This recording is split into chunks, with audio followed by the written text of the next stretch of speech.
rate ng 5% bawat kilometro, bagamat maaaring hindi magkaroon ng rollback sa jeepney at bus fare sa Metro Manila. Dahil sa ayon sa mga ito, ang 2 sentimo na ipinatupad ng LTC noong nakarang buwan ay naging sanhi ng kanilang pagkalugi. Nagbabala naman ang Ministry of Trade sa mga importer hinggil sa technical smuggling na nagiging sanhi ng malaking pagkalugi ng gobyerno.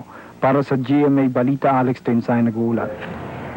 Binatikos ngayon ni dating still hold captive Swiss tourists. Strike ay dapat i-boycott ng mga miyembro ng Chamber of Commerce and Industry. Nagbanta ang customs brokers na mag-aakla sila sa Lunes kapag hindi nag-resign si Customs Commissioner Wigberto Tañada. Sa pulong nila kanina, sinunod naman ng mga kasapi ng PCCI ang kahilingan ni Tañada na bumuo sila ng isang Import Valuation Review Committee. Well, we want the customs brokers to cooperate with us. We are all working together as a whole to provide more employment for our people. And I think smuggling is one of the most serious crimes against our people. Balita para sa mga jeepney drivers. Daan at 4 pang produkto.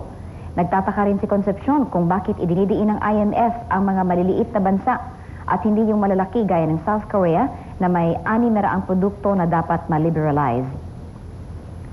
May naganap na